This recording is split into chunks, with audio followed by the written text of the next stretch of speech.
ਦੁਨੀਆ ਭਰ ਦੇ ਪੰਜਾਬੀਆਂ ਨੂੰ ਜੀ ਆਇਆਂ ਨੂੰ ਕਹਿੰਦਾ ਮੈਂ Baljinder Singh Rathore immigration lawyer London ਤੋਂ। ਜਿਵੇਂ ਕਿ ਹਮੇਸ਼ਾ ਅਸੀਂ ਕੋਈ ਨਾ ਕੋਈ ਨਵੀਂ ਗੱਲ ਤੁਹਾਡੇ ਨਾਲ ਸਾਂਝੀ ਕਰਦੇ ਇਮੀਗ੍ਰੇਸ਼ਨ ਦੇ ਮੁਤਲਕ। ਅੱਜ ਮੇਰੇ ਨਾਲ ਡਾਕਟਰ ਤਰੁਣਧੀਰ ਜੀ ਜੁਆਇਨ ਕਰ ਰਹੇ ਨੇ। ਅਸੀਂ ਗੱਲ ਕਰਾਂਗੇ ਅੱਜ EB-5 ਦੇ ਉੱਤੇ। US ਦੇ ਵਿੱਚ ਜੋ ਇਨਵੈਸਟਮੈਂਟ ਦਾ ਪ੍ਰੋਗਰਾਮ ਹੈ, EB-5 ਦੇ ਤਹਿਤ ਤੁਸੀਂ ਕਿਸ ਤਰੀਕੇ ਨਾਲ ਜਾ ਕੇ ਉੱਥੇ ਸੈਟਲ ਹੋ ਸਕਦੇ ਹੋ। ਡਾਕਟਰ ਸਾਹਿਬ ਜੀ ਆਇਆਂ ਨੂੰ ਤੇ ਸਿੱਧੇ ਤੌਰ ਤੇ EB-5 ਤੁਹਾਡੇ ਵੱਲ ਹੈ। ਸਤਿ ਸ਼੍ਰੀ ਅਕਾਲ ਜੀ। ਬਹੁਤ ਬਹੁਤ ਖੁਸ਼ੀ ਹੋਈ ਹੈ ਕਿ ਅਸੀਂ ਅੱਜ ਫਿਰ ਕਨੈਕਟ ਹੋਏ ਹਾਂ ਐਂਡ ਯੈਸ, ਮੈਨੂੰ ਬਹੁਤ ਖੁਸ਼ੀ ਹੈ EB-5 ਲੋਕਾਂ ਦੇ ਨਾਲ ਡਿਸਕਸ ਕਰਨ ਦੇ ਵਿੱਚ ਬੜਾ ਮਜ਼ਾ ਆਉਂਦਾ ਹੈ। EB-5 ਜਿਹੜਾ ਪ੍ਰੋਗਰਾਮ ਹੈ ਇਹ ਇੱਕ ਜਿਹੜਾ ਪ੍ਰੋਗਰਾਮ ਸਿਰਫ ਹੈਗਾ ਜਿਹੜਾ US ਦੇ ਵਿੱਚ ਸੈਟਲਮੈਂਟ ਵਾਸਤੇ ਬੈਸਟ ਆਪਸ਼ਨ ਹੈਗਾ। ਰੀਜ਼ਨ ਇਹ ਹੈ ਕਿ H1B ਆਲਰੇਡੀ ਬਹੁਤ ਸਟ੍ਰਿਕਟ ਰੂਲਸ ਹੋ ਗਏ ਨੇ। ਨੰਬਰ 1, H1B 'ਚ ਹਰ ਆਦਮੀ ਜਾ ਨਹੀਂ ਸਕਦਾ ਹੈਗਾ। EB-5 ਦੇ ਵਿੱਚ ਜਿਸ ਬੰਦੇ ਕੋਲ ਚੰਗੇ ਪੈਸੇ ਨੇ, ਜਿਹਦੀ ਨੈਟਵਰਕ ਚੰਗੀ ਹੈਗੀ ਹੈ ਐਂਡ ਜੋ ਅੱਜ ਦੇ ਦਿਨ 6 ਤੋਂ 7 ਕਰੋੜ ਰੁਪਈਆ 7 ਸਾਲ ਵਾਸਤੇ ਲਾ ਸਕਦਾ ਹੈਗਾ, ਉਹਦੇ ਵਾਸਤੇ US is the best opportunity to enter through EB-5। ਕਿਉਂਕਿ EB-5 ਦੇ ਨਾਲ ਪੈਸਾ ਇੱਕ ਤਾਂ ਜਿਹੜਾ ਹੈਗਾ ਤੁਹਾਡਾ 7 ਸਾਲ ਇੱਕ ਪ੍ਰੋਜੈਕਟ ਦੇ ਵਿੱਚ ਜਾਂਦਾ ਹੈ ਜਿਹੜਾ ਯੂਨਾਈਟਿਡ ਸਟੇਟਸ ਗਵਰਨਮੈਂਟ ਦੇ ਅੰਡਰ ਅਪਰੂਵਡ ਹੁੰਦਾ ਹੈਗਾ, ਔਰ ਉਸ ਤੋਂ ਬਾਅਦ ਪੈਸਾ ਲਾਉਣ ਤੋਂ ਬਾਅਦ ਇੱਕ ਹਾਈ ਨੈਟਵਰਕ ਇੰਡੀਵਿਜੂਅਲ ਆਪਣੀ ਫੈਮਿਲੀ ਨੂੰ ਲੈ ਕੇ US ਦੇ ਵਿੱਚ ਕਿਸੇ ਸ਼ਹਿਰ ਕਿਸੇ ਸੂਬੇ ਦੇ ਵਿੱਚ ਜਾ ਕੇ ਆਪਣਾ ਬਿਜ਼ਨਸ ਆਪਣੀ ਨੌਕਰੀ ਕੁਝ ਵੀ ਕਰ ਸਕਦਾ ਹੈਗਾ। ਉਹਨੂੰ ਕੋਈ ਹੋਰ ਜ਼ਿੰਮੇਵਾਰੀ ਐਸੀ ਨਹੀਂ ਮਿਲ ਹੈਗੀ ਹੈ ਕਿ ਵੀ ਉਹਨੇ ਜਾ ਕੇ ਪੈਸਾ ਜਿੱਥੇ ਲਾਇਆ ਉੱਥੇ ਹੀ ਰਹਿਣਾ, ਨਹੀਂ, ਐਸੀ ਕੋਈ ਕੰਡੀਸ਼ਨ ਨਹੀਂ ਹੈਗੀ। ਡਾਕਟਰ ਸਾਹਿਬ, ਜਦੋਂ ਗੱਲ ਆਉਂਦੀ ਹੈ ਇਮੀਗ੍ਰੇਸ਼ਨ ਦੀ ਤੇ ਨਾਲ ਗੱਲ ਉੱਠਦੀ ਹੈ ਐਜੂਕੇਸ਼ਨ ਦੀ, ਐਕਸਪੀਰੀਅੰਸ ਦੀ, ਅੰਗਰੇਜ਼ੀ ਦੀ, ਆਇਲਟਸ ਦੀ, ਤੇ ਇਹ ਸਾਰੇ ਕਈ ਵਾਰ ਅੜਚਣਾ ਆਉਂਦੀਆਂ ਨੇ। ਐਲੀਜੀਬਿਲਿਟੀ ਕ੍ਰਾਈਟੇਰੀਆ ਦੀ ਗੱਲ ਕਰੀਏ EB-5 ਦੇ ਵਿੱਚ, ਤੇ ਕਲਾਇੰਟ ਕੋਲ ਕੀ ਕੁਝ ਹੋਣਾ ਚਾਹੀਦਾ ਬਤੌਰੇ ਨੈਟਵਰਥ ਕਹਿ ਲਓ, ਇਨਵੈਸਟਮੈਂਟ ਕਹਿ ਲਓ, ਐਜੂਕੇਸ਼ਨ ਕਹਿ ਲਓ, ਅੰਗਰੇਜ਼ੀ ਕਹਿ ਲਓ। ਬੜਾ ਅੱਛਾ ਕੁਐਸਚਨ ਹੈਗਾ ਜੀ। ਇਹ ਇੱਕ ਐਸੀ ਕੈਟੇਗਰੀ ਔਰ US ਨੇ ਹੀ ਕੱਢੀ ਹੋਈ ਹੈ 1990 ਤੋਂ, ਜਿਹਦੇ ਵਿੱਚ ਇੱਕ ਤਾਂ ਏਜ ਬਾਰ ਕੋਈ ਨਹੀਂ ਹੈਗੀ ਹੈ। ਪ੍ਰਾਇਮਰੀ ਐਪਲੀਕੈਂਟ ਕੋਈ ਵੀ ਉਮਰ ਦਾ ਬੰਦਾ ਜਿਹਦੇ ਕੋਲ ਲੀਗਲ ਪੈਸਾ ਹੈਗਾ, 6 ਤੋਂ 7 ਕਰੋੜ ਰੁਪਏ ਅੱਜ ਦੇ ਦਿਨ ਲੀਗਲ ਹੈਗਾ, ਨੰਬਰ 1। ਨੰਬਰ 2, 14 ਤੋਂ 15 ਕਰੋੜ ਰੁਪਏ ਦੀ ਨੈਟਵਰਥ ਹੈਗੀ ਹੈ ਲੀਗਲ ਦਿਖਾਉਣ ਵਾਸਤੇ। ਨੰਬਰ 3, ਜੇ ਉਹ ਬਿਜ਼ਨਸਮੈਨ ਹੈ ਤਾਂ ਵੀ ਠੀਕ ਹੈ, ਜੇ ਉਹ ਨੌਕਰੀ ਪੇਸ਼ਾ ਹੈ ਤਾਂ ਵੀ ਠੀਕ ਹੈ, ਲੇਕਿਨ ਉਹਨੇ ਜਿਹੜਾ ਪੈਸਾ ਦਿਖਾਣਾ ਹੈ ਔਰ ਜਿਹੜੀ ਆਪਣੀ ਜਾਇਦਾਦ ਦਿਖਾਣੀ ਹੈ ਉਹ ਉਹਦੇ ਕੋਲ ਲੀਗਲ ਹੋਣੀ ਚਾਹੀਦੀ ਹੈ, ਉਹ ਐਲੀਜੀਬਲ ਬਣਦਾ ਹੈਗਾ। ਔਰ ਮੇਨ ਚੀਜ਼ ਇਹ ਹੈ ਕਿ ਇਹਦੇ 'ਚ ਕੋਈ ਪੜ੍ਹਾਈ ਦੀ ਡਿਗਰੀ ਦੀ ਕੋਈ ਲੋੜ ਨਹੀਂ ਹੈ। ਜੇ ਬੰਦਾ ਪੜ੍ਹਿਆ ਲਿਖਿਆ ਹੈ ਤਾਂ ਵੀ ਠੀਕ ਹੈ, ਜੇ ਪੜ੍ਹਿਆ ਲਿਖਿਆ ਨਹੀਂ ਵੀ ਹੈ ਤਾਂ ਵੀ ਠੀਕ ਹੈ, ਕਿਉਂਕਿ ਸਪੈਸ਼ਲੀ ਸਾਡੇ ਪੰਜਾਬੀਆਂ 'ਚ ਤਾਂ ਪੈਸਾ ਬਹੁਤ ਹੈ, ਜ਼ਮੀਨ ਬਹੁਤ, ਔਰ ਉਹ ਇੱਛੁਕ ਨੇ ਆਪਣੀ ਨੈਕਸਟ ਜਨਰੇਸ਼ਨ ਆਪਣੇ ਬੱਚਿਆਂ ਨੂੰ ਨਾਲ US ਦੇ ਵਿੱਚ ਸੈਟਲ ਕਰਾਉਣਾ, ਅਮਰੀਕਾ ਜਾ ਕੇ ਸੈਟਲ ਕਰਾਉਣ ਵਾਸਤੇ। ਤੇ ਉਹਨਾਂ ਵਾਸਤੇ ਇਹ ਓਪਰਚੁਨਿਟੀ ਬਹੁਤ ਅੱਛੀ ਹੈ EB-5, ਜਿਹਦੇ ਵਿੱਚ ਨਾ ਤਾਂ IELTS ਦਾ ਟੈਸਟ ਦੇਣਾ ਹੈਗਾ।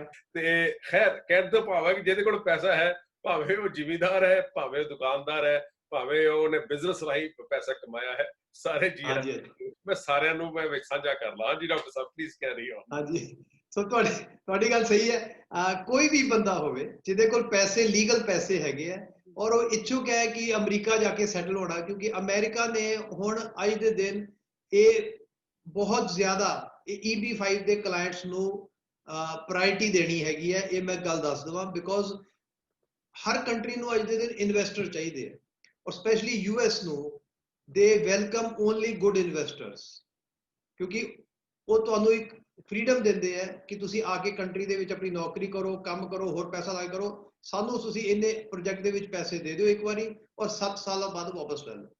ਲੇਕਿਨ ਇੱਕ ਚੀਜ਼ ਸਮਝਣੀ ਜ਼ਰੂਰੀ ਹੈ ਕਿ ਪੈਸਾ ਪਹਿਲਾਂ ਲਾਣਾ ਹੈ ਔਰ ਕੰਡੀਸ਼ਨਲ ਗ੍ਰੀਨ ਕਾਰਡ 2 ਸਾਲਾਂ ਬਾਅਦ ਮਿਲਣਾ ਹੈ। ਡਾਕਟਰ ਸਾਹਿਬ ਇਹ ਬੜਾ ਜ਼ਰੂਰੀ ਪੁਆਇੰਟ ਇੱਥੇ, ਤੁਸੀਂ ਆ ਕੇ ਪੈਸਾ ਪਹਿਲਾਂ ਲਾਣਾ। ਹੁਣ ਪੈਸਾ ਲਾਉਣ ਵਾਸਤੇ ਚਲੋ ਠੀਕ ਹੈ, ਅਸੀਂ ਹੈਗੇ ਆ, ਤੁਸੀਂ ਹੋ, ਸਾਡੀ ਤਾਂ ਇੱਕ ਫੇਸ ਵੈਲਿਊ ਰੱਬ ਦੇ ਨਾਲ ਹੈਗੀ ਹੈ, ਪਰ ਇੱਕ ਕਲਾਇੰਟ ਨੂੰ ਜੋ ਹੈ ਇੱਕ ਐਸ਼ੋਰੈਂਸ ਚਾਹੀਦੀ ਹੈ ਕਿ ਉਹਨੂੰ ਵਿਜ਼ਿਟ ਕਰਨਾ ਜ਼ਰੂਰੀ ਹੈ ਜਾਂ ਵਿਜ਼ਿਟ ਕਰ ਸਕਦਾ ਹੈ, ਕਿ ਉਹ ਪੈਸਾ ਉਹਦਾ ਸੇਫ ਥਾਂ ਤੇ ਲੱਗ ਰਿਹਾ ਕਿ ਨਹੀਂ ਲੱਗ ਰਿਹਾ। ਇਸ ਚੀਜ਼ ਦੀ ਸਿਕਿਉਰਿਟੀ ਆਪਾਂ ਕਿਵੇਂ ਇਨਸ਼ੋਰ ਕਰਦੇ ਆ? ਹਾਂਜੀ, ਇਹਦੇ ਵਿੱਚ ਦੋ ਆਪਸ਼ਨਸ ਹੈਗੀਆਂ। ਹਮੇਸ਼ਾ ਅਸੀਂ ਕਲਾਇੰਟ ਨੂੰ ਕਹਿੰਦੇ ਆ, ਜੇ ਤਾਂ ਕਲਾਇੰਟ ਦਾ ਕੋਈ ਰਿਸ਼ਤੇਦਾਰ ਜਾਂ ਯਾਰ ਦੋਸਤ ਮਿੱਤਰ ਅਮਰੀਕਾ 'ਚ ਹੈਗਾ ਔਰ ਕਲਾਇੰਟ ਕਹਿੰਦਾ ਜੀ ਮੈਨੂੰ ਅਮਰੀਕਾ ਹੁਣ ਜਾਣ ਦੀ ਲੋੜ ਨਹੀਂ ਹੈ, ਮੈਂ ਟਰਸਟ ਕਰਦਾ ਸਾਡੇ ਤੇ ਵੀ ਟਰਸਟ ਕਰਦਾ ਔਰ ਆਪਣੇ ਯਾਰ ਦੋਸਤ ਤੇ ਜਾਂ ਰਿਸ਼ਤੇਦਾਰ ਤੇ ਟਰਸਟ ਕਰਦਾ, ਅਸੀਂ ਉਹਨੂੰ ਪ੍ਰੋਜੈਕਟ ਉੱਥੇ ਦਿਖਾ ਸਕਦੇ ਹੈਗੇ, ਲੈ ਕੇ ਸਾਰੀ ਪੇਪਰ ਵਰਕ ਦਿਖਾ ਦਾਂਗੇ। ਜੇ ਉਹ ਕਹਿੰਦਾ ਹੈ ਕਲਾਇੰਟ ਕਹਿੰਦਾ ਨਹੀਂ ਕਿ ਮੈਂ ਵੀ ਅਮਰੀਕਾ ਜਾ ਕੇ ਪਹਿਲਾਂ ਪ੍ਰੋਜੈਕਟ ਦੇਖਣਾ ਹੈਗਾ, so it is most welcome. ਅਸੀਂ ਕਲਾਇੰਟ ਨਾਲ ਪਹਿਲਾਂ ਰਿਟੇਨਿੰਗ ਅਮਾਊਂਟ ਇੱਕ ਲੈ ਲੈਂਦੇ ਹੈਗੇ ਆ, ਔਰ ਰਿਟੇਨਿੰਗ ਅਮਾਊਂਟ ਨਾਲ ਅਸੀਂ ਪ੍ਰੋਜੈਕਟ ਤੋਂ, ਬਿਕੋਜ਼ ਇਨਵੀਟੇਸ਼ਨ ਪ੍ਰੋਜੈਕਟ ਨੇ ਦੇਣੀ ਹੈ, ਮੈਂ ਨਹੀਂ ਦੇਣੀ ਹੈਗੀ ਹੈ। ਅਸੀਂ ਤੇ ਕਲਾਇੰਟ ਨੂੰ ਰਿਪਰੈਜ਼ੈਂਟ ਕਰ ਰਹੇ ਹਾਂ USCIS ਦੇ ਵਿੱਚ ਫॉर ਹਿਸ ਫਾਈਲ, ਅਸੀਂ ਉਹਨੂੰ ਰਿਪਰੈਜ਼ੈਂਟ ਕਰ ਸਕਦੇ ਹਾਂ, ਅਸੀਂ ਉਹਨੂੰ ਇਨਵਾਈਟ ਨਹੀਂ ਕਰ ਸਕਦੇ। ਇਨਵਾਈਟ ਜਿਹੜਾ ਕਰਨਾ ਪ੍ਰੋਜੈਕਟ ਨੇ ਕਰਨਾ, ਤਾਂ ਅਸੀਂ ਐਗਰੀਮੈਂਟ ਕਰਾਂਗੇ ਪ੍ਰੋਜੈਕਟ ਦੇ ਨਾਲ ਕਲਾਇੰਟ ਦਾ, ਉਹਦੇ ਵਿੱਚ ਇੱਕ ਛੋਟੀ ਰਿਟੇਨਿੰਗ ਅਮਾਊਂਟ ਦੇਵਾਂਗੇ। ਉਹ ਰਿਟੇਨਿੰਗ ਅਮਾਊਂਟ ਦੇ ਬੇਸ ਦੇ ਉੱਪਰ ਜਦ ਇਨਵੀਟੇਸ਼ਨ ਆਊਗੀ ਤਾਂ ਉਹਦਾ ਕਲਾਇੰਟ ਦਾ ਇੰਟਰਵਿਊ ਹੋਏਗਾ ਐਮਬੈਸੀ ਦੇ ਵਿੱਚ। ਓਕੇ, ਇੰਟਰਵਿਊ ਦੇ ਬੇਸ ਦੇ ਉੱਪਰ ਉਹ ਆਵੇ, 2 ਜਾਂ 3 ਦਿਨ ਵਾਸਤੇ ਆ ਕੇ ਰਵੇ, ਜਿੱਥੇ ਵੀ ਪ੍ਰੋਜੈਕਟ ਹੈ ਅਸੀਂ ਉਹਨੂੰ ਦਿਖਾਵਾਂਗੇ। ਜੇ ਉਹ ਸੈਟੀਸਫਾਈ ਹੋ ਜਾਂਦਾ ਹੈ ਵੈਲ ਐਂਡ ਗੁੱਡ, ਜੇ ਉਹ ਸੈਟੀਸਫਾਈਡ ਨਹੀਂ ਹੁੰਦਾ ਤਾਂ ਸਾਡੇ ਕੋਲ ਹੋਰ ਆਪਸ਼ਨਸ ਹੈਗੇ, ਬਿਕੋਜ਼ ਅਸੀਂ ਘੱਟੋ ਘੱਟ 10-12 ਰੀਜਨਲ ਸੈਂਟਰਸ ਦਾ ਕੰਮ ਕਰ ਰਹੇ ਪਿਛਲੇ 8-10 ਸਾਲਾਂ ਤੋਂ। ਐਂਡ ਰੀਜਨਲ ਸੈਂਟਰ ਜਿਹੜੇ ਹੈਗੇ ਆ ਉਹ they are approved regional centres ਜਿਹੜੇ ਪ੍ਰੋਜੈਕਟ ਕਰਦੇ ਨੇ US ਦੇ ਵਿੱਚ, ਔਰ ਉਹਨਾਂ ਨੂੰ ਅਲਾਉ ਕੀਤਾ ਹੈ US ਗਵਰਨਮੈਂਟ ਨੇ ਕਿ EB-5 ਦੇ ਵਿੱਚ ਤੁਸੀਂ ਪੈਸਾ ਫੋਰਨ ਇਨਵੈਸਟਰ ਤੋਂ ਲੈ ਕੇ ਉਹਨਾਂ ਨੂੰ ਗ੍ਰੀਨ ਕਾਰਡ ਦਵਾ ਸਕਦੇ ਹੋ। ਇੰਟਰਵਿਊ ਦੇ ਨਾਂ ਸੁਣ ਕੇ ਨਾ ਆਪਣਾ ਕਈਆਂ ਦੇ ਪਸੀਨਾ ਆ ਜਾਂਦਾ ਹੁੰਦਾ ਹੈਗਾ, ਮਤਲਬ ਇੰਟਰਵਿਊ ਪਹਿਲੀ ਦੀ ਗੱਲ ਮੈਨੂੰ ਲੱਗਦਾ ਜੇ ਉਹ ਕੁਆਲੀਫਾਈਡ ਨਹੀਂ ਆ, ਅੰਗਰੇਜ਼ੀ ਦੀ ਰਿਕੁਆਇਰਮੈਂਟ ਤੇ ਉਹ ਤਾਂ ਪੰਜਾਬੀ ਦੇ ਵਿੱਚ ਹੀ ਹੋ ਜਾਂਦੀ ਹੈ ਇੰਟਰਪ੍ਰੀਟਰ ਨਾਲ, ਉਹਦੇ ਚ ਹਾਂਜੀ ਹੁੰਦਾ ਹੈ ਨਾ।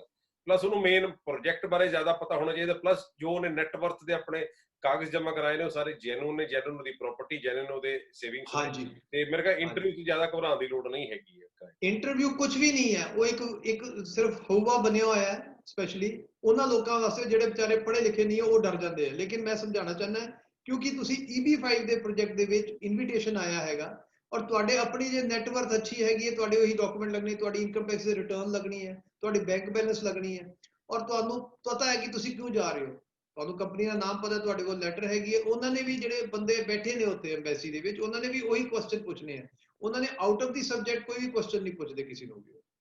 ਐਂਡ ਉਹ ਇੰਟਰਵਿਊ ਤਾਂ ਹਾਰਡਲੀ 2 ਮਿੰਟ ਦਾ ਹੁੰਦਾ, ਇਸ ਤੋਂ ਬਾਅਦ ਇੰਟਰਵਿਊ ਨਹੀਂ ਹੁੰਦਾ। ਉਹ ਸਿਰਫ ਇੱਕ ਵੈਰੀਫਾਈ ਕਰਨਾ ਹੁੰਦਾ ਹੈ ਕਿ ਸੇਮ ਕਲਾਇੰਟ ਜਿਹੜਾ ਹੈ ਉਹ ਸਾਡੇ ਨਾਲ ਹੈ ਨਾ। ਤੇ ਐਨੀਵੇ ਇਸ ਨੂੰ ਸਰ ਤੁਸੀਂ ਕਿਸ ਢੰਗ ਨਾਲ ਫਾਈਨਲ ਵਰਡ ਜਿਵੇਂ ਕਹਾਂ ਪੰਜਾਬੀਆਂ ਵਾਸਤੇ ਤੁਸੀਂ EB-5 ਦੇ ਤੌਰ ਤੇ ਕੀ ਕਹਿਣਾ ਚਾਹੋਗੇ? ਕਿਉਂਕਿ ਹਾਲਾਤ ਸਾਰੇ ਪਾਸੇ ਆਪਾਂ ਨੂੰ ਪਤਾ ਹੈ ਕਿ ਡਗਮਗਾਏ ਹੋਏ ਨੇ ਔਰ ਹਰ ਬੰਦਾ ਚਾਹੁੰਦਾ ਹੈ ਕਿ ਅਸੀਂ ਕਿਸੇ ਵੈਸਟਰਨ ਮੁਲਕ ਜਾ ਕੇ ਸੈਟਲ ਹੋ ਜਾਏ। ਜੇ ਤੁਸੀਂ USA ਦਾ ਇਹ ਪ੍ਰੋਗਰਾਮ ਆਪਾਂ ਡਿਸਕਸ ਕਰ ਰਹੇ ਹਾਂ, ਯੋਰ ਫਾਈਨਲ ਵਰਡ ਆਪਣੇ ਸਾਰੇ ਕਲਾਇੰਟਸ ਵਾਸਤੇ।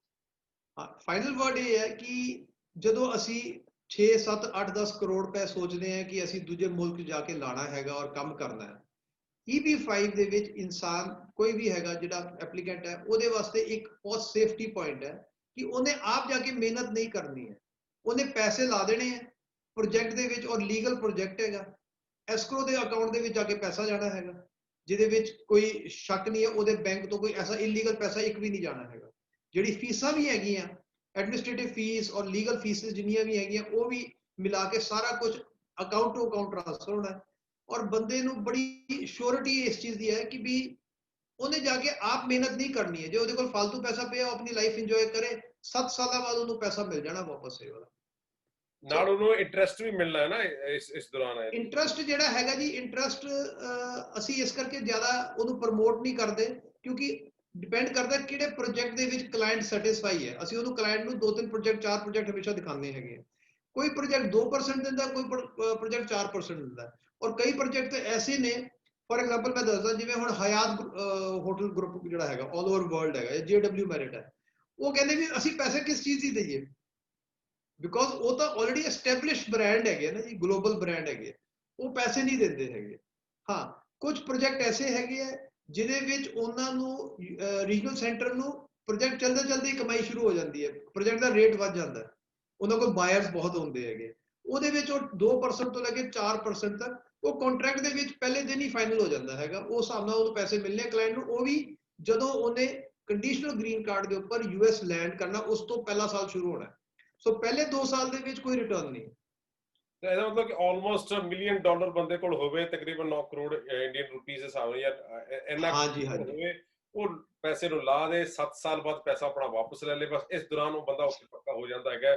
ਸਿੱਧੀ ਮੁੱਕਦੀ ਗੱਲ ਇਹ ਹੈਗੀ ਹੈ। ਦੇਖੋ ਇਸ ਤਰ੍ਹਾਂ ਹੈ, 900,000 ਜਿਹੜੀ ਹੈ ਇਨਵੈਸਟਮੈਂਟ ਹੈ ਮਿਨੀਮਮ, $70,000 ਜਿਹੜੀ ਹੈਗੀ ਹੈ ਉਹ ਐਡਮਿਨਿਸਟ੍ਰੇਟਿਵ ਫੀਸ ਤੇ ਦੂਜੀ ਫੀਸਾਂ ਹੈਗੀਆਂ, ਲੀਗਲ ਫੀਸ ਹੈ। ਉਸ ਤੋਂ ਇਲਾਵਾ ਜਦੋਂ ਵੀਜ਼ੇ ਆਣੇ ਹੈ ਉਦੋਂ ਫਿਰ ਐਮਬੈਸੀ ਨੇ ਫੀਸਾਂ ਲੈਣੀਆਂ ਹੈਗੀਆਂ। ਸੋ ਮੋਟਾ ਲੈ ਕੇ ਚਲੋ, ਮੋਟੀ ਰਕਮ ਹੈ, 7 ਕਰੋੜ ਰੁਪਏ ਸਾਈਡ ਤੇ ਬੰਦੇ ਨੂੰ ਰੱਖਣਾ ਹੀ ਪੈਣਾ। ਬਿਲਕੁਲ ਠੀਕ ਹੈ ਜੀ। ਹੁਣ ਆਪਾਂ ਸਾਤਾ ਦੇ ਦਿੰਨੇ ਆ, ਤੇ ਇੱਕ ਸੱਤ ਤੇ ਇੱਕ ਸੱਚ, ਇਹਨਾਂ ਦੋਨਾਂ ਨੂੰ ਇਕੱਠਾ ਰਹਿ ਕੇ EP5 ਦੇ ਕਲਾਇੰਟਸ ਨੂੰ ਹਾਂ ਆਪਾਂ ਵੈਲਕਮ ਕਰਾਂਗੇ ਡਾਕਟਰ ਸਾਹਿਬ। ਔਰ ਬਹੁਤ ਧੰਨਵਾਦ ਤੁਹਾਡੇ ਟਾਈਮ ਦਾ, ਐਂਡ ਵੀ ਲੁੱਕ ਫਾਰਵਰਡ ਆਪਣੇ ਜਿੰਨੇ ਵੀ ਸਾਡੇ ਇਨਵੈਸਟਰਸ ਇਸ ਪ੍ਰੋਗਰਾਮ ਦੇ ਰਾਹੀਂ US ਸੈਟਲ ਹੋਣਾ ਚਾਹੀਦੇ, ਉਹਨਾਂ ਨੂੰ ਜੀ ਆਇਆਂ ਨੂੰ ਕਹਾਂਗੇ। Thank you doctor. ਜ਼ਰੂਰ ਇਹ ਬਹੁਤ ਅੱਛਾ ਮੌਕਾ, ਬਹੁਤ ਅੱਛਾ ਟਾਈਮ ਹੈ ਇਨਵੈਸਟਰਸ ਵਾਸਤੇ। ਜਿੰਨਾ ਕੋਲ ਪੈਸਾ ਰੈਡੀ ਹੈਗਾ ਉਹ ਸਟਾਰਟ ਕਰਨ ਆਪਣਾ ਕੰਮ। ਹੋਰ 1 ਸਾਲ ਬਾਅਦ ਇਹ ਐਕਸਪੈਕਟੇਸ਼ਨ ਹੈ ਕਿ ਇਹ ਡਬਲ ਹੋ ਜੂਗੀ ਅਮਾਉਂਟ। ਬਿਲਕੁਲ ਠੀਕ ਹੈ ਜੀ। ਇਸ ਤੋਂ ਪਹਿਲਾਂ ਕਿ $900,000 ਤੋਂ 18 ਤੱਕ ਚਲਾ ਜੇ, 1.8 ਮਿਲੀਅਨ ਤੱਕ ਚਲਾ ਜੇ, ਬਿਹਤਰ ਹੈ ਕਿ ਆਪਾਂ ਇਸ ਪ੍ਰੋਗਰਾਮ ਨੂੰ ਜੋ ਇਨਵੈਸਟ ਕਰ ਸਕਦੇ ਨੇ ਉਹਨਾਂ ਨੂੰ ਜੀ ਆਇਆਂ ਨੂੰ ਕਹੀਏ। Thank you doctor Sahib, thank you very much. Thank you, ਸਤਿ ਸ਼੍ਰੀ ਅਕਾਲ।